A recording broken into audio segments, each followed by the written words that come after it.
खूब हो रही है जब उत्तर प्रदेश के मुख्यमंत्री योगी आदित्यनाथ कह रही है ये पॉलिटिकल पार्टी का ऑफिस आपने बना दिया है जो रिलीजियस इंस्टीट्यूशन है, और वो भी कह रहे हैं प्रोटेस्ट में वो भी जाएंगे।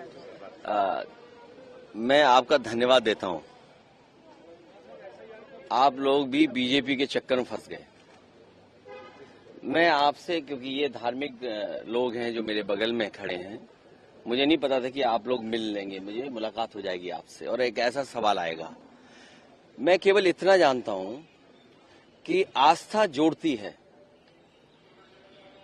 किसी भी धर्म या कोई आस्था है, वो आस्था जोड़ती है, और जो आस्था जोड़ने का काम करती है हम उसके साथ हैं। बीजेपी को यही तकलीफ है कि कोई जुड़े नहीं, दूरियां बनी रहें। तो आस्था जोड़ने का काम करती है और इसलिए हम लोग हर आस्था पर आस्था रखते हैं।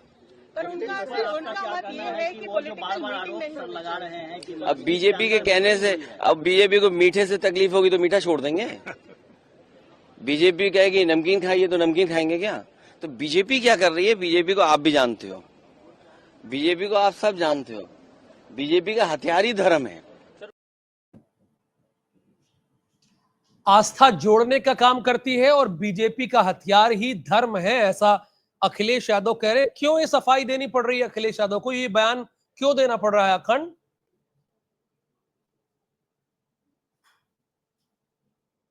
मस्जिद में अखिलेश यादव पहुंचते हैं, उनके साथ तमाम जो समाजवादी पार्टी के जो सांसद हैं वो वहां पहुंचते हैं। उस मस्जिद के जो इमाम होते हैं, जो सांसद है, वो भी वहां पर होते हैं। जैसे ही वहां पर इस मीटिंग की जो तस्वीर है सोशल मीडिया पर वायरल होती है, तो तमाम सवाल खड़े होते हैं और बीजेपी की जो अल्पसंख्यक मोर्चा है वो सवाल खड़ा ये करता है कि समाजवादी पार्टी ने मस्जिद को भी अपना पार्टी कार्यालय बना दिया है। जैसे ही ये तस्वीर सामने आती है, बीजेपी हमलावर हो जाती है। वहीं तो तमाम लोग हैं, चाहे बीजेपी के लोग हो, चाहे जो तमाम जो धर्म से जुड़े हुए लोग हैं, वो भी सवाल खड़े करते हैं आखिरकार समाजवादी पार्टी को मीटिंग के लिए मस्जिद ही क्यों चुना। अब उसको लेकर के समाजवादी पार्टी के मुखिया अखिलेश यादव सफाई देते हुए नजर आ रहे हैं कि बीजेपी क्या बताएगी, हमें क्या करना चाहिए। वहीं जो समाजवादी पार्टी के सांसद है वो भी बोल रहे हैं क्या बीजेपी से किसी चीज के लिए, राजीव राय वो बोल रहे हैं क्या लाइसेंस लेना पड़ेगा क्या कि हम मंदिर और मस्जिद में कहा जाए। लेकिन सवाल ये है कि जिस तरीके से संसद भवन की बगल वाली मस्जिद में वहां पर समाजवादी पार्टी के मुखिया पहुंचते हैं और वहां पर बैठक होती है, तो उसके बाद विरोध शुरू हो जाता है। तमाम जो राजनीतिक गलियारों में इस तस्वीर के बाद चर्चा शुरू हो जाती है कि आखिरकार समाजवादी पार्टी के मुखिया वहां पर पहुंचते क्यों हैं। बीजेपी अल्पसंख्यक मोर्चा को एक अच्छा मौका मिलता है, बीजेपी को एक अच्छा मौका मिलता है। इस तस्वीर के माध्यम से वो अखिलेश यादव पर सवाल खड़े करती है कि आखिरकार मस्जिद को इन्होंने समाजवादी पार्टी कार्यालय बना दिया। लेकिन एक सवाल यह भी है राहुल कि जब यही काम भारतीय जनता पार्टी करती है, पुष्प वर्षा करती है कांवड़ियों पर, तो यही समाजवादी पार्टी और उनके समाजवादी पार्टी के समर्थक लोग सवाल खड़े करते हैं। और जैसा कि अभी अखिलेश यादव बयान में सफाई देते हुए पेश आ रहे थे कि धर्म की राजनीति करती है भारतीय जनता पार्टी, तो अगर बीजेपी मंदिर की राजनीति करती है तो आप मस्जिद की राजनीति करते हैं, ऐसा आरोप लगाया जाता है। एक दूसरे के ऊपर दोनों आरोप लगाते रहते हैं। तमाम ऐसी तस्वीरें सामने आती हैं जिसके ऊपर सवाल खड़े होते हैं, और संसद सत्र के दरमियान इस तरीके की जो तस्वीर है वो निकल करके आती है, तो कहीं ना कहीं आप जिस तरीके की जो सवाल है उसकी बौछार जरूर देखने को मिलती है। और कहीं ना कहीं जब सवाल पूछती है मीडिया, तो अखिलेश यादव भी बोल देते हैं कि बीजेपी के चक्कर में फंस गए। अब सवाल जो उठ रहे हैं हम वही सवाल उठा रहे हैं, हम कोई अपने मन से मनगढ़ंत सवाल बना भी नहीं रहे। जो सवाल उठ रहे हैं हम उन सवालों को ही आपसे पूछ भी रहे हैं। लेकिन राजनीति है, चाहे वो भारतीय जनता पार्टी की तरफ से, चाहे समाजवादी पार्टी की तरफ से, दोनों तरफ से राजनीति की जाती है धर्म के नाम पर। फिलहाल जब इससे पहले पुष्प वर्षा हो रही थी कांवड़ियों को लेकर के, तो तमाम तस्वीरें आ रही थी कि पुलिस वाले कांवड़ियों का पैर दबा रहे हैं। तमाम ऐसी चीजें देखने को मिल रही थी। समाजवादी पार्टी के जो कार्यकर्ता थे, नेता थे, बड़े बड़े नेता, वो सवाल खड़े कर रहे थे। अब संसद भवन के बगल वाली मस्जिद से जब ये तस्वीर सामने आती है, तो अब बीजेपी इस पर सवाल खड़े कर रही है, और तमाम जो और भी जो मुस्लिम धर्म से जुड़े हुए लोग हैं वो भी इस पर सवाल खड़े कर रहे हैं कि आखिरकार समाजवादी पार्टी के मुखिया को मस्जिद के अंदर मीटिंग क्यों करनी पड़ी। फिलहाल इसका सवाल अखंड बहुत ही सीधी और क्लियर कट बात है। मंदिर हो या मस्जिद हो या गिरजाघर हो, वहां पर आप मीटिंग नहीं कर सकते, पॉलिटिकल मीटिंग नहीं कर सकते। बहुत हुआ तो कोई आस्था या कार्यक्रम कोई जुड़ा हो, क्योंकि वो हमारे आस्था का केंद्र है ना, मंदिर या मस्जिद है, तो मीटिंग वहां पे तो होना ही नहीं चाहिए ना। अगर बहुत मतलब मान लो मीटिंग होती है तो कोई धर्म से जुड़ी हुई, आस्था से जुड़ी हुई मीटिंग हो सकती है, लेकिन पॉलिटिकल पार्टी की मीटिंग तो नहीं होनी चाहिए। ये तो गलत है। मैंने कहा ना, मंदिर हो या मस्जिद हो। थैंक यू सो मच ज्ञाने। सभी को स्क्रीन पर लेकर एक बार अखंड को भी स्क्रीन पर रखिए। ज्ञानेंद्र मिश्रा को प्रतापगढ़ से हमारे साथ जुड़े हुए हैं, रोहित तिवारी हमीरपुर से जुड़े हुए हैं, इंद्रवीर सिंह रायबरेली से जुड़े हुए हैं और आदर्श गुप्ता ये हरदोई से हमारे साथ जुड़े हुए हैं। एक खबर आपको मैं बताना चाहूंगा कि उत्तर प्रदेश में प्रतापगढ़ एक जिला है जहां पर पुलिस लॉ एंड ऑर्डर को कंट्रोल नहीं कर पा रहे। यहां पर एक ब्लॉक प्रमुख है जो भारतीय जनता पार्टी से जुड़ा हुआ नेता है, वो खुलेआम गोलियां चलवा रहा है, जबकि एक आदमी अपनी जमीन का सौदा कर रहा था। बड़ी सीधी सी बात है, ये प्रक्रिया देश के किसी कोने में भी कोई अपनी जमीन बेच सकता है, लेकिन वो रंगदारी मांगता है और उसके बाद रजिस्ट्री ऑफिस में गोली कांड होता है। सीसीटीवी फुटेज हमारे पास है, कल हमने आपको एक्सक्लूसिव तौर पर कई फुटेज दिखाए भी, और आज मैं एक फुटेज दिखा रहा हूं जहां पर ये ब्लॉक प्रमुख निकलता है और दूसरी तरफ से गाड़ी आती है। किसकी गाड़ी आती है? पुलिस की गाड़ी आती है, लेकिन कोई कार्रवाई नहीं होता। हालांकि पुलिस ने इसमें 25-25 हजार का इनाम घोषित कर दिया है, उसके ऊपर भी किया है ब्लॉक प्रमुख के खिलाफ भी, लेकिन ये सब कुछ हो जाने के बाद ही पुलिस क्यों जागी है? जरा वो फुटेज दिखाइए, पुलिस कैसे काम कर रही देखे तो। मध्य प्रदेश, उत्तर प्रदेश और छत्तीसगढ़ के लोग देखे तो।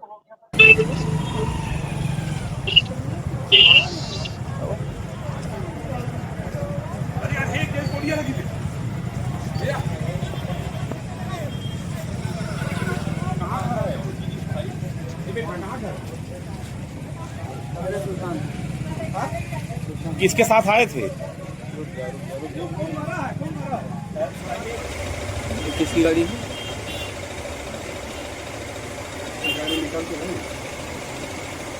नंबर नहीं।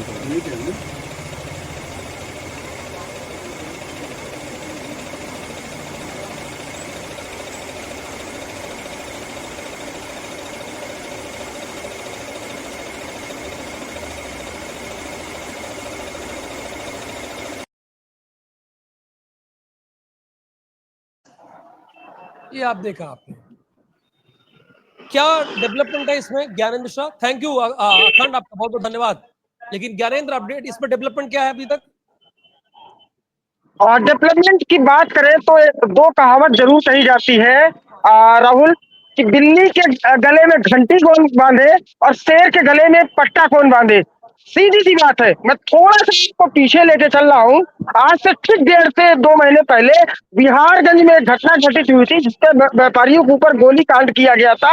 आप 2 घंटे के अंदर पकड़ ले रहे हैं। वो कोई माननीय नहीं थे, वो कोई राजनेता नहीं थे, लेकिन आपने 2 घंटों के अंदर मुठभेड़ आपने शुरू कर दिया। लेकिन यहाँ एक माननीय नाम लग गया और भाजपा का कद्दावर नेता और पूर्व मंत्रियों का साथ मिल गया है, तो आप लोग पकड़ने की जहमत नहीं उठा पा रहे हो। सवाल निशान प्रतापगढ़ के ऊपर खड़ा होता है। खड़ा इसलिए होता है कि एक पीड़ित 2 घंटे पहले प्रतापगढ़ के पुलिस अधीक्षक से मिलकर आता है और कहता है कि हमारी जान माल को खतरा है, कप्तान साहब मुझे सुरक्षा मुहैया कराइए। लेकिन सुरक्षा मुहैया के नाम पे सिर्फ खाना पूर्ति की जाती है। थाना के सामने से, कोतवाली के सामने से ऑडी कार निकल जा रही है और पुलिस देख रही है कि कुछ देर पहले सुप्रिंटेंडेंट ऑफ पुलिस के यहाँ से आदेश आया था कि इनको मुहैया कराना है, और पुलिस के सामने से आराम से सुशील सिंह निकल के चला जा रहा है। पुलिस पकड़ने की जहमत तक नहीं उठा पाई। सोचिए। सबसे दूसरा बड़ा सवाल कि अब ये सवाल तो ये खड़ा हो रहा है कि जो जगन्नाथ विश्वकर्मा है कि आपको प्रयागराज में कैसे भाग के मिल गया? जब उसको यहाँ से प्रतापगढ़ से प्रयागराज तक लेके चले गए, तो प्रयागराज से ही कैसे वो भागने का प्रयास किया? क्या यहाँ से वो भागने का प्रयास नहीं किया? सबसे बड़ा सवाल यह निशान ये है। 3 लोगों को इन्होंने गिरफ्तार किया है। मेरे पास FIR की कॉपी है। 6 लोग नेम्ड है, कुछ अज्ञात है। साफ तौर पे उस ऑडी कार से वो लोग निकले हैं, 6 के 6 लोग, और कोई कार नहीं निकली है। CCTV फुटेज भी है। सबसे बड़ा सवाल निशान ये खड़ा होता है कि प्रतापगढ़ पुलिस आपने 6 टीमें बनाई हुई हैं, 6 थानों की फोर्स लगाई गई है, अभी तक कोई प्रगति नहीं है। प्रतापगढ़ पुलिस केवल समझौतों को लेकर के और थाने में गपशप करने को लेकर के इन्हीं सब चीजों में व्यस्त रहती है। कल IG प्रयागराज अजय मिश्रा आए थे। सुनने में तो ये भी आया कि IG फिलहाल मीडिया से नहीं मिले, लेकिन प्रतापगढ़ पुलिस अधीक्षक को डांट बहुत पड़ी है, सवालिया निशान खड़े हुए हैं। प्रतापगढ़ पुलिस में आखिर कब सुधरेगी और कब अपने लय में आएगी, क्योंकि जो पहले पुलिसिंग चल रही थी, क्राइम जीरो पे आ गया था। प्रतापगढ़ क्राइम में थोड़ा सा नीचे हुआ था, क्राइम ग्राफ कम हुए थे, घटनाएं कम हुई थी। फिर से अब प्रतापगढ़ चरम पे जा रहा है राहुल। फिलहाल कई सीसीटीवी फुटेज निकाले गए हैं, आराम से वो पट्टी इलाके में रुकता भी है। जो अभी हमारे सूत्र, वो भी फुटेज में मुझे मिलेगा और मैं कल शोर से मैं दिखाऊंगा। आधी एक घंटे तक वो शोर वो हम डंके की चोट पे चलाएंगे, लेकिन देखिए डेवलपमेंट के नाम पे शून्य है।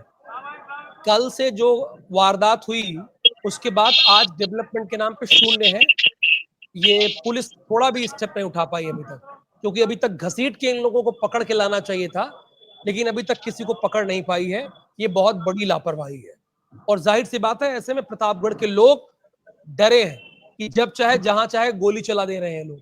Thank you so much. ये कल अगर फुटेज आपको मिले इसमें कोई नया, तो कभी भी हम लाइव बुलेटिन कर सकते हैं इसमें। ज्ञान ध्यान दीजिएगा इस बात को। हाँ रोहित तिवारी, कौन सी खबर है हमीरपुर से आज की बड़ी?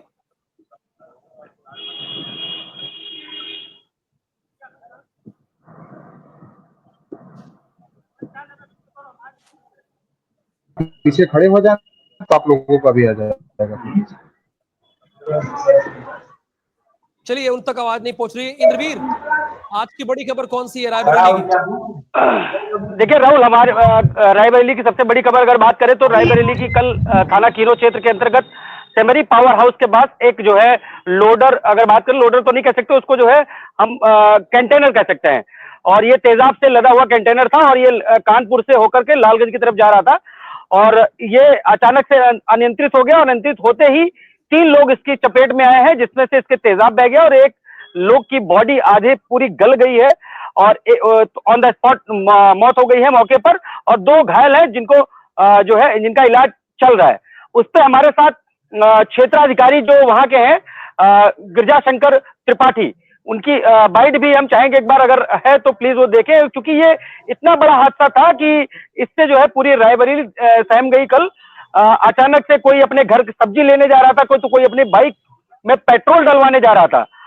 ऐसे मतलब एक छोटे से चौराहे पे ये हादसा हुआ वहां के सेमरी पावर हाउस पे, कि लोग अपने रोजमर्रा की जरूरतों को पूरा करने के लिए निकले थे, लेकिन वो घर तक नहीं पहुंचे। एक ऐसा एक्सीडेंट उनके साथ हुआ कि शायद इससे सहम गए। लेकिन जिस तरीके से रोडों पे तेजाब पूरा बिखरा हुआ था और यहाँ पे प्रशासन मौके पे पहुंचा और भारी भरकम ग्रामीणों के कई सारे गांव के लोग आ गए और भीड़ रही, लेकिन स्थितियां कंट्रोल में रही और मौके पे ड्राइवर और जो उसके कंटेनर के लोग थे वो भाग गए और पुलिस ने बॉडियों को कब्जे में लेकर के पंचनामा के लिए भेजा है और जो घायल थे उनको इलाज के लिए अस्पताल भेजा है। उस पर हमारे पास एक हम चाहेंगे राहुल अगर टाइम है तो आप जो क्षेत्राधिकारी हैं सीओ वहां के। अब आज शाम को एक टैंकर जो केमिकल इस पर लदा हुआ था वो कानपुर की तरफ से लालगंज की तरफ जा रहा था। मेन हाईवे पे ट्रक जो है किन्हीं कारणों से वो पलट गया। उसमें जो रास्ते में जा रहे एक बाइक सवार की मृत्यु हुई है। 3 लोग उसमें इंजर्ड हुए हैं जिनको तत्काल एम्बुलेंस से अस्पताल के लिए भेज दिया गया है। मौके पे तत्काल हाइड्रा वगैरह बुला लिया गया था, जेसीबी मशीन आ गई है और ट्रक को जो है वहाँ से हटाया जा रहा है और यहाँ पे लोग भी अपना सहयोग के लिए आ गए थे। कानून व्यवस्था की स्थिति सामान्य है, बाकी हम लोग रेस्क्यू में लगे हुए हैं। सर ये गाड़ी में क्या लगा हुआ है? इसमें केमिकल है, कुछ उसमें हल्की सी उसमें तीक्ष्ण गंध आ रही है। अभी ये नहीं मालूम है कौन सा केमिकल है, लेकिन कुछ डाइल्यूट है वो केमिकल। ये कानपुर की तरफ से आ रहा था। केमिकल ये पूरी वारदात लोगों ने सहयोग किया है, लॉ एंड ऑर्डर कंट्रोल में है ऐसा कहना है। अभी तो ठीक है, आपने पूरी जानकारी तो दे दी है। कुछ और बताना है आपको इंद्रवीर? नहीं, अभी स्थितियां ठीक है, लेकिन जिस तरीके से हादसा हुआ ये बड़ा दुखद हादसा था कि चूंकि केमिकल बड़ी बड़ी फैक्ट्रियों में यूज होते हैं और वो कानपुर से आकर के कहीं जा रहे थे, तो ये हादसा बड़ा दुखद हादसा हुआ रायबरेली का। जी सर, बिल्कुल, धन्यवाद आपका। बाबू अभिषेक, भदोही से आज की बड़ी खबर कौन सी? जी राहुल जी, भदोही से मैं इस वक्त जुड़ा हूँ। कुछ दिन पहले भी मैंने उदारनाथ महादेव मंदिर से लाइव जो है कि प्रसारण दिया था। आज भी मैं वहीं पे मौजूद हूँ।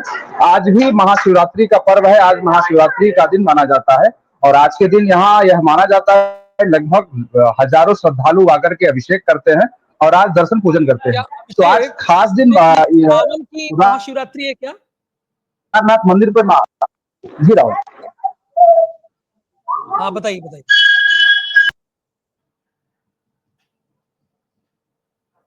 जी आवाज नहीं आ पा रही है। मैं कह रहा हूँ कि ये सावन की जो महाशिवरात्रि है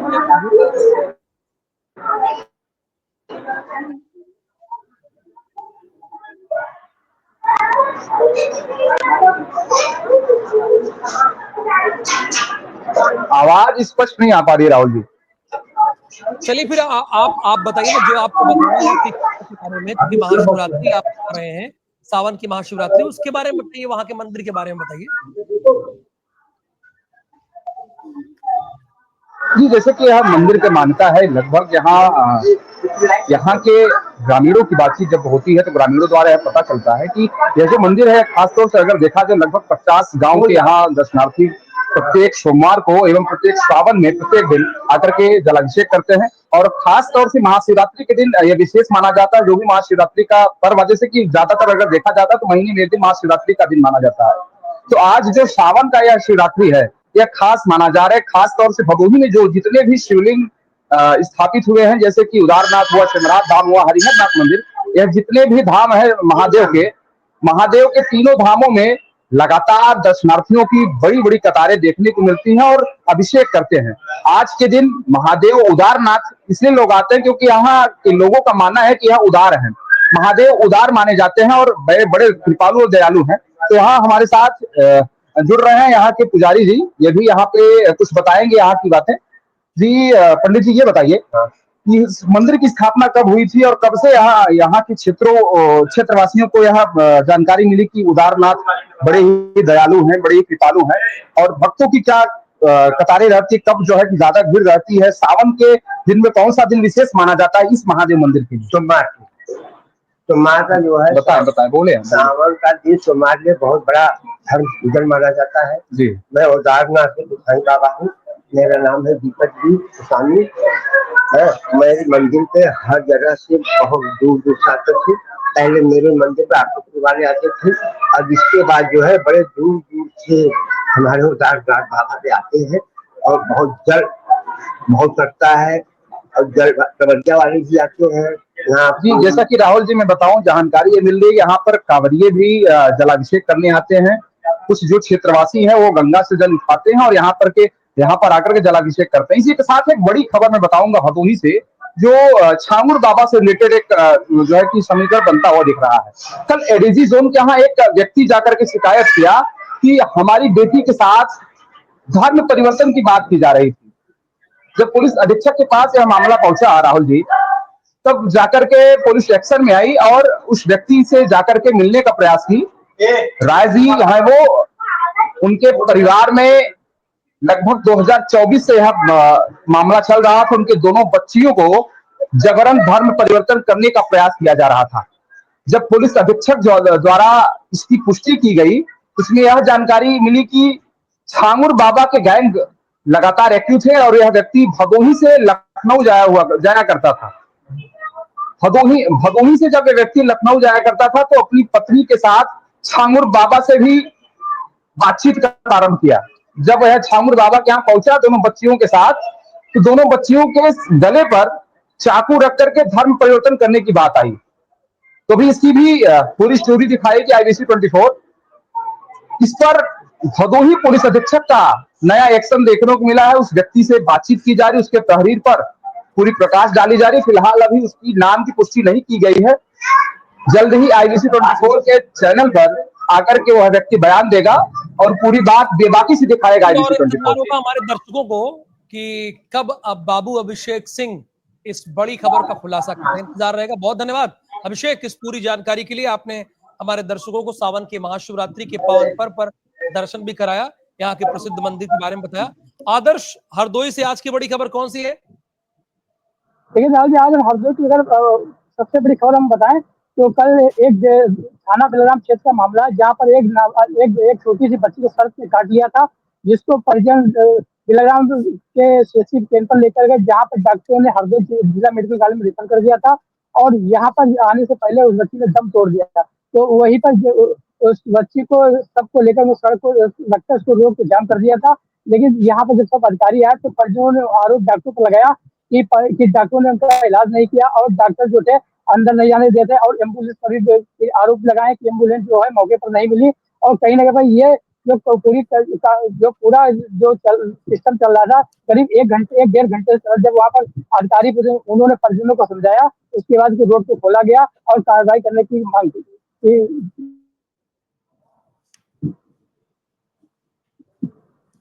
जी राहुल। ठीक है, धन्यवाद आपका इस पूरी इन्फॉर्मेशन के लिए। और 12 बजे 12 खबर में जुड़ने के लिए आप सभी का बहुत धन्यवाद। हमारे साथ इस प्रोग्राम को देखने के लिए नमस्कार।